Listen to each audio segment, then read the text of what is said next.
Today I'm here at PB, which is in San Diego. I don't know what PB stands for. Someone told me, but I forgot. And yeah, it's this nice, cool boardwalk where you can walk on the beach, on the concrete. Very chill vibe. Now today I want to talk about unnecessary or irrelevant stresses, because today I got stressed out, even though consciously I know it's really not a big deal, but I was still stressed, and I'll tell you how I dealt with it despite being blessed to go to a beach in San Diego. So as some of you know, I work remote, and I woke up very early today to start my work day. And after work, I know someone here, and the plan was for him and I to go do street interviews here. I met him through a network called Men of Action, which is like a men's personal development community. And, you know, the text message exchange made it so that the plan was to show up at 3 p.m. As we got closer to the date, started texting back and forth. He said, hey, I'm actually going to be here at 3:30. Oh, now 4 o'clock. And the latest text is ETA of 4:13. So he's been pushing it back. And, you know, it's frustrating because I literally told him I have a call I have to take from 5 to 6. And by then, here at this time of day, the sun will set by like 5:15. So we really don't have that much time for an interview. In fact, it's almost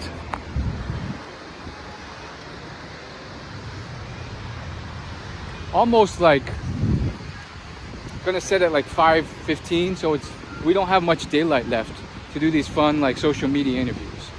And it put me in the wrong state of mind. Usually when you do these interviews, you want to be in a playful, happy mood.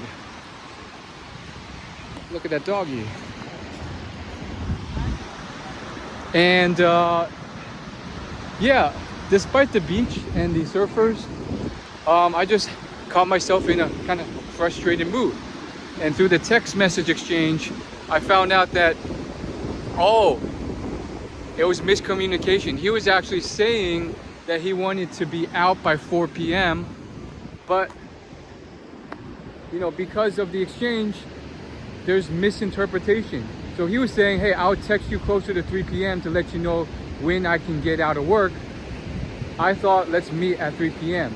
Maybe he's lying, maybe he's telling the truth. It's hard to say. Or maybe he was like saying he'd be here at 3 p.m. and just kept extending it. But that's his claim. I'm going to trust him for now. And you know, this is a guy I've only known for a few days. We've met to connect maybe twice. Seems to be a fairly chill guy, but you really don't know that person. And even when you learn how to communicate and the habits they have, like since I'm just visiting San Diego, I'm going to be gone. So even if I learn, okay, this is how you communicate. He's going to say he's going to be here, but he's going to be an hour late usually. It's not that useful because I'm not probably going to see him again, at least for a long time. But you know, I can take the positive, which is I can learn from this, see how I can be more clear in my communication for other people. And sure, I think everyone kind of differs a bit, but it is what it is. And yeah, at the time I was just unnecessarily frustrated because I know consciously, and I told myself during that time, in the grand scheme of things, this is nothing at all. It's not a big deal. Okay, he's late, but I'm healthy. I have a good body. I'm not dying. I'm not dead. And there's so much to be grateful for. To be able to view this beach is also a blessing. But, you know, emotionally, I was still kind of upset. And so I basically caught myself and I tried to do some things to kind of, get back into a positive state. One thing I tried, which was actually suggested by this friend last time, was go to the beach and yell and scream and just get it all out. And then from there,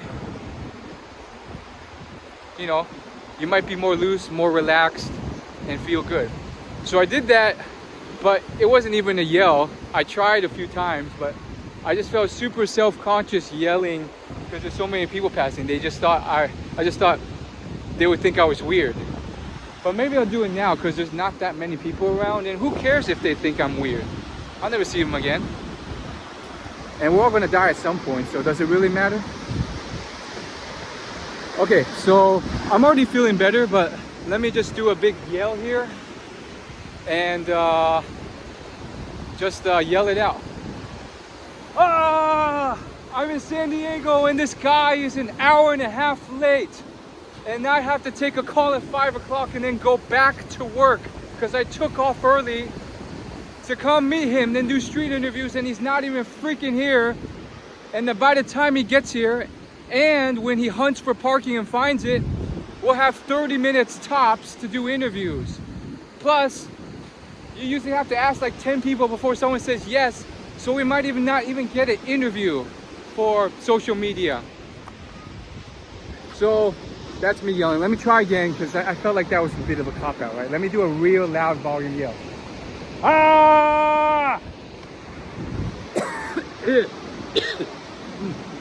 Better, but still kind of throaty. One more time. From the belly. So yeah, I basically took off work a little earlier than I wanted to. Came here, and then I'm also sacrificing a call that I'll have to take with spotty cell service, whereas I could have taken that from the comfort of my Airbnb with solid internet. And on top of that, he reminded me that there's literally a coaching call for that program I mentioned, Men of Action, happening right now that, I'm willing to miss, but that's another thing that, oh yeah, reminder, I'm missing that for this thing that he's not even here for. So at the end of the day, is it really that important? No.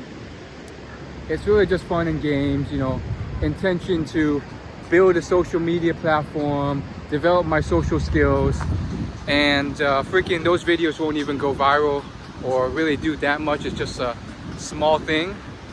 So why worry about it so much? The fact is, I'm here at the beach. Can't swim because it's too cold. It's like winter, but still, I mean, everyone who lives here is so blessed to live here. Pretty darn awesome.